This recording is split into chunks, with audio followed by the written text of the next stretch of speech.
Tehran's taps running low have become a national alarm bell.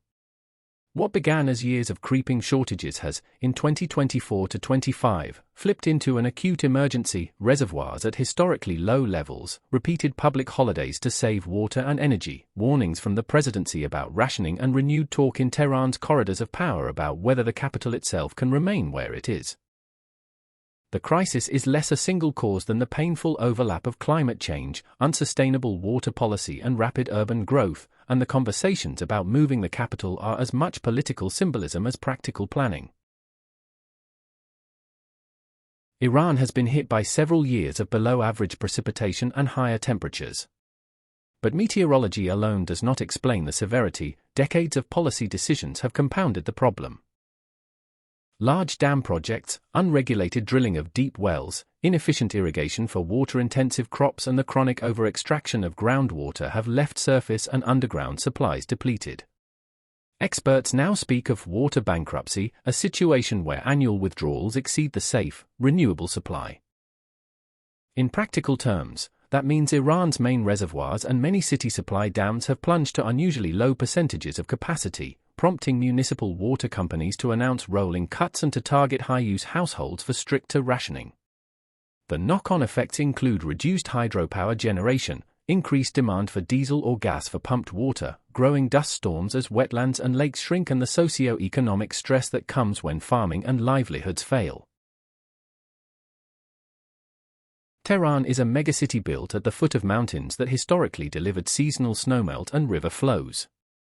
Its population, well over 8 to 9 million in the city proper and higher across the metro area, grew rapidly in the late 20th century, bringing industry and an appetite for water-intensive lifestyles. Urban planners repeatedly chose to chase supply, big pipes, aqueducts, inter-basin transfers, rather than protect the natural systems that replenished rivers and aquifers. As reservoirs recede and groundwater sinks, the capital's dependence on remote supplies and aging infrastructure has made it particularly vulnerable.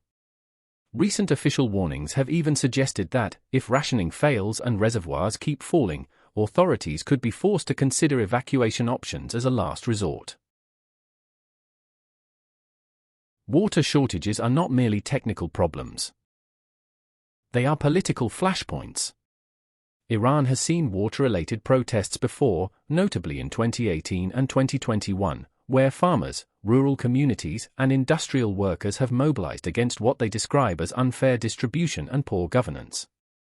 In a country where services are already strained by sanctions, economic constraints, and regional tensions, the government's handling of water and any perception of favoritism or mismanagement risks fueling broader public discontent.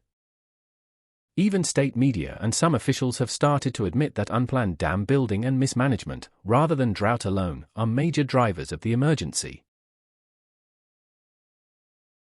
Talk of relocating Iran's capital is not entirely new. Tehran's traffic congestion, seismic risk, and environmental strain have encouraged periodic ideas about building a purpose-made capital elsewhere. What is new, however, is the explicit linking of the idea to ecological unsustainability and water scarcity. In early 2025, Tehran's leadership again floated studying a relocation to the Makran coast, the sparsely populated southern littoral near Chabahar, with government statements indicating that expert commissions would be formed to examine the feasibility and economic logic of creating a new seat of government. Such a southern shift is framed as a way to ease Tehran's overconcentration, develop a sea-based economy, and place critical institutions in regions with more water access, including by desalination. But the idea carries big caveats. Moving a capital is hugely expensive, politically fraught, and technically complex. Building new infrastructure, housing, ministries, transport, security, and utilities, relocating millions of public servants, and creating a functioning urban economy would require vast sums, a particular constraint for Iran under international financial pressure. There are also social and security concerns in proposing a capital on the Makran coast, a border region with its own economic marginalization and insurgency risks. In short, talk of relocation signals urgency and intent, but it is not a quick fix for the immediate water crisis. Even committed capital planners would concede that relocation does not solve the country's core water problems. More practical, immediate, and cost-effective measures include aggressive water demand management, reducing urban and agricultural consumption through pricing reform, leak reduction, and targeting the highest consumers. Modernizing agriculture, switching to less water-intensive crops and upgrading irrigation from flood systems to drip and precision irrigation. Agriculture consumes the majority of Iran's freshwater. Reform here yields the biggest dividends. Protecting aquifers and enforcing well drilling limits, stopping illegal deep wells and creating incentives for aquifer recharge. Expanding strategic desalination and industrial relocation, where coastal desalination powers are feasible, heavy industry could be moved nearer to sea access to preserve inland supplies. But desalination is energy intensive and must be rolled out alongside clean power plans. Restoring wetlands and natural storage, investing in river basin management and small-scale and ecologically informed water retention rather than only megaprojects. These approaches demand institutional reform, transparent governance, and funding, all politically difficult, but more likely to reduce risk in the medium term than uprooting a capital.